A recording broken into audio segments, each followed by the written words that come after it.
Swanvitam, Sri Caitanya Prabhu Vande Nityam Savitam, Sri Nandanam Vande Shvarika Charanajayam, Govijana Smayuta Vrinavanavanam, Sri Gauranga Nityananda Sri Vaika Chandu, Elara Sri Gaur Bhaktivinda.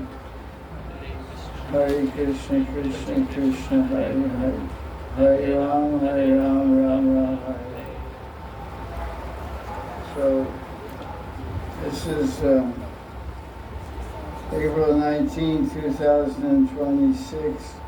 This is Bhakti Sandarbha class, Bhakti Sandarbha essence, around Anuchad 129, Jiva Goswami describing the power of bhakti to destroy vasanas.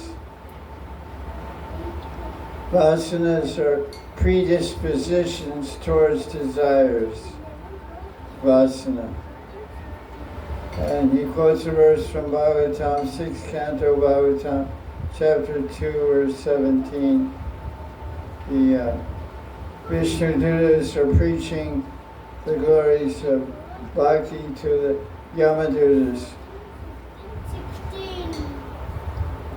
All the sins that are destroyed, sins are destroyed by tapa, charity, puja, and other means of atonement. But the residual impressions in the heart of these sins are not destroyed.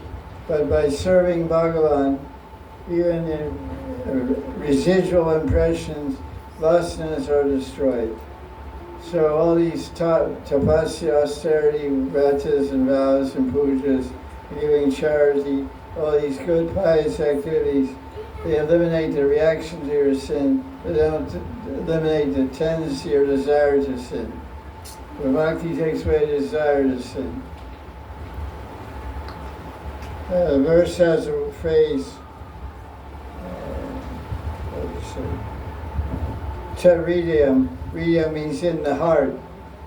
Residual. So Jiva Goswami explains the residual impressions are also called samskaras. Aparabdha, he says, aparabdha means unmanifested reactions. Kuta means a collection, like we say anakut. What does that mean? Collection of different Anakut. Collection of It's a festival, Giraj Anakut. What does it mean? Collection of lot of food items. Yeah, well, kuta means a hill, a collection, a pile collection. Avana means grains, and it's usually rice or whatever. Sometimes they make hill out of olive oil. But Anakut was a big festival of Bhagavad over the Varshagiraj instead of Indra. So Kuta is one stage of karma, which means a stockpile, the mountain of imperceptible reactions gathered into a sinful proclivity. In other words, Kuta means a mountain of vasanas. Bija is the tendency towards producing a seed of sinful desires. And prabdha means that which we're suffering from at present. Whenever an action is performed, it generates two types of results, internal and external. Internal results are psychic impressions, samskaras, which are stored in the chitta, or the unconscious mind. Whatever we do or experience leaves its mark in the chitta. If one performs an act repeatedly, these samskaras are gathered into a stock, into a mountain, kuta. This previous kuta is also called vasana. Vasana means whole pile of desires for many, many lifetimes, all piled up in the subconscious mind. The vasana generates a seed of desire in the mind, which is called bija, and the seed of desire impels one to act and becomes, that's prarabdha karma. It's an analytical study of action and reaction and stored consequences of that. Some people go to church and confess their sins. Confession relieves them of the reaction, but not from the tendency to sin again. One takes to bhakti, and even the tendency to commit sin is uprooted. That's because bhakti establishes the Atma in its constitutional identity of being, which provides greater delight than any sinful act. In other words, you give up the lower taste for the higher taste. The taste of bhakti and serving Krishna far surpasses any material action or enjoyment in the material world. So now, Anupshay, that's 129, this is 130. There's different things that bhakti does. So bhakti destroys ignorance, avidya. Because we're pretty stupid. We don't even know whether Yamuna is Vishaka or not. What's the conclusion of our investigation? Yes, seems like, but it's IGM Praman. IGM I Praman. checked Gurudev in Stavamala Yamunashtakam. First verse, Baladev Vidyabhushan refers Yamuna as Vishaka. Yes, so it's Yamunashtakam, who wrote that? Rupa Goswami. Rupa Goswami wrote Yamunashtakam. And then in the first verse, Baladev Vidyabhushan comments on it. And he says, And he says it is Vishaka, and the title is given as Yamunashtakam or Vishaka Stotra. so why is it called Vishaka Stotram? Because Yamuna and Vishaka are non-different from each other. So Baladev Vidyabhushan's comment on Rupa Goswami's Yamunashtakam says what? It is Yamunashtakam or Vishaka Stotram, and he says Yamuna is liquid form of it. Means Vishaka and Yamuna are same. That's why. Vishaka, liquid form of Vishaka. If you want solid form, you have to take Vishaka. It's like ice cream and milkshake. Ice cream is Vishaka, milkshake is something like that. Anyway, Baladev Vidyabhushan, his idea, his commentary, is that Yamuna is the liquid, the cream liquid, rasa liquid expansion of Vishaka. So that's nice. You guys are living very close to Vishaka. We're living in Vishaka Kunj. Ignorance or absence of awareness of the ultimate truth is the root cause of karma. It creates aridya granti, a knot in the heart, and binds spirit and matter together. It is due to ignorance that one identifies with the body-mind complex. Bhakti gives rise to knowledge and destroys ignorance and the effects of ignorance. Since bhakti completely satisfies itself, one gives up any desire to seek any other form of pleasure but doing bhakti. Actually, I was just talking to one devotee recently. They were talking about family life. Nothing personal, of course. But they were saying, what's the point of family life? You get married, you got a husband, you got a wife, you get kids, you get a house, and then you work, and then you save money. You go on a trip to Disney World in Singapore, come home, go to Himalayas, bathe in the Ganga, and then you die, and what's the point? What's the pleasure there? What's the purpose there? That's a waste of life. We should just dedicate our life to serving Krishna. A person was preaching to me about this. I said, I agree. I didn't have any disagreement with that.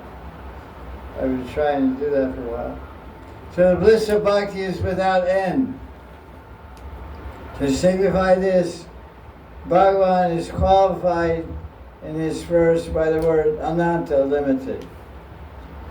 So now, Bhakti fulfilled is a source of fulfillment for all beings. So he quotes the verse from Bhagavatam, 4th canto. As you pour water on the root of a tree, the whole trunk, twigs, branches, flowers, fruits, everything gets nourished and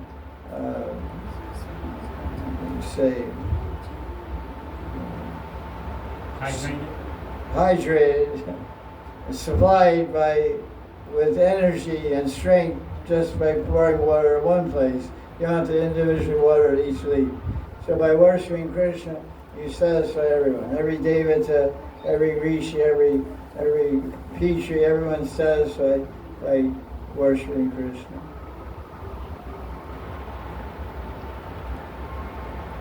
Okay. There's a verse from Padma Puran. One who worships Bhagavan Hari satisfies the whole world. All mobile and immobile living entities are deeply moved by such a person. Here's a commentary by Satyanarayana Das Babaji Maharaj. He talks about how devotees are free from envy, or should be.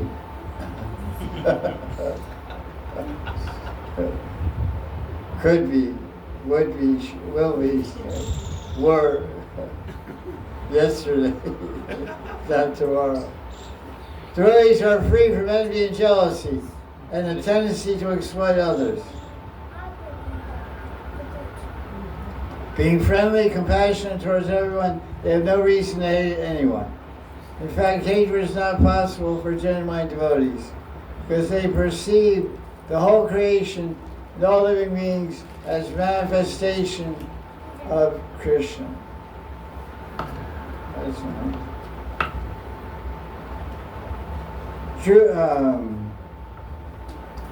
Bhakti fills the devotee's heart with beauty, non-envious and loving kindness. What did I say? Bhakti fills devotees with hearts with beauty, non-enviousness and loving kindness. Hear that? So we become beautiful. Right. And living beings can also feel it. Living beings feel happy in the presence of such devotees. You can do a test. Go up near a dog and see who wags his tail. If you stand near a dog, he likes your vibration, he'll go do, do, do. If he doesn't, he'll bite you. That's to measure it. Dhruva meditated by mantra. Within 6 months, Bhagavan gave darshan. After this, Dhruva went back to his kingdom, but he was radically transformed by his experience. When he met his stepmother, whose name what? Suruchi. He bowed down to her. Since his heart was free from revenge and envy and hatred. So then Suruchi responded to Dhruva. A doubt may be raised in this regard. It is seen that many devotees in the past as well as the present are harassed by non-devotees. Like back in the 70s, during the early days of ISKCON, 1970s, 1980s, there was a phenomenon in America especially called deprogrammers. It's not related to computer programming because there wasn't any computers then, practically speaking. But the term became deprogrammers, and these were, because most everyone that joined ISKCON was either from 2 different religious backgrounds. They were either Catholic or Jew. They were Roman Catholics or Jew. They were Christians, minority, mostly Catholics or Jews. And both those Catholics and Jews are rich people, generally. So they hired gundas and hired heavy people to kidnap devotees from the temple and from the street and take them to a secluded place and brainwash them, convince them to give up Krishna. Yeah. It's a big thing. You can look up ISKCON, look up Google ISKCON deprogramming. You'll see all kinds of articles. There was Supreme Court case in New York City, went on for 1 month. It's been all over the newspapers all the time. 1974, 5, 6, 7, all during Prabhupada's last 5 years on the planet. I was in the temple of Los Angeles. A girl was in the airport selling books. She got kidnapped. And they do all kinds of things to make you make you break the 4 regular principles. They feed you meat and they bring in girls and all kinds of crazy stuff. They torture you like some war criminal. And then, so the parents pay $50,000 to these guys to get their son or daughter to renounce the Hare Krishna religion and come home and be a normal person. Many people got affected that way, but many people escaped. So, although the verse is quoted in this chapter, everyone's happy, everyone's satisfied if someone does bhakti, it's not always true. This is what Satyanarayana Das brings up here. That although devotees, the doubt may be raised, although the Shastras say, the Papa Puran says, the whole world is satisfied. Immobile creatures are happy if someone worships Hari. Obviously, it's not true. Many times in the past and the present, devotees are harassed by non-devotees. What's an example of the past? Prahlad Maharaj. So why is it said that everyone is pleased with bhakti or with devotee? The answer is that everyone that is not influenced by envy and malice will feel happiness in a devotee's presence. So any living entity who is free from envy and anger will be happy with a devotee. But those who are particularly envious by nature feel threatened. Most people in this world experience anxiety in the face of the unknown. When they encounter a person belonging to a different culture or religion, holding different beliefs, they can often feel threatened. In the case of non-devotees, this is due to deep-seated ignorance because the devotee is harmless. We've seen on the streets in the 1970s, going out doing Harinam, Sankirtan, Los Angeles, San Francisco, New York City, New Orleans, Denver, many big cities in America. We did Harinam Sankirtan with the temple devotees. We got mixed reactions, some violent reactions. People throw beer cans at us, wine bottles, push us, hit us, spit on us. Many things happened to devotees in the old days because people think we're strange, we're from Mars or some strange character, no hair and jumping around crazy. So the next one is Anujay 132. It describes more influence of bhakti. It bestows virtue and bliss. That's one of the 6 characteristics of bhakti described in Nectar Devotion. Anybody can tell me what they are? Kleshagni Shubhada. Kleshagni Shubhada. What does that mean? Gopal. Remove of all sins, Kleshagni. Obstacles. Remove all anarthas and aparadhas, and obstacles to serving Krishna. Klesha means obstacles. Adhyatmika Klesh, Adhibodhika Klesh, Adhidaivika Klesh. You learn to tolerate everything and keep serving Krishna. So what else does that? Shubhada creates auspiciousness, virtue makes you sattvic and pure and clean in mind and heart and actions and body.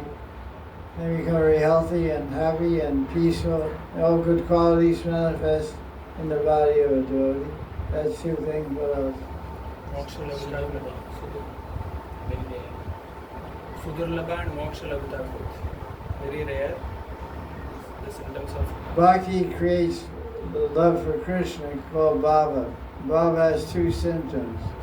One is what? Sudurlabha. Sudurlabha means it's very rare. What's the second symptom? Moksha Labhuta. Moksha Laguta Krit. Lagu means light, Guru means heavy. The word Guru means heavy, Lagu means light. And one who becomes full of love for God, he doesn't think much about liberation, doesn't care about liberation. He's already liberated. Love is liberating.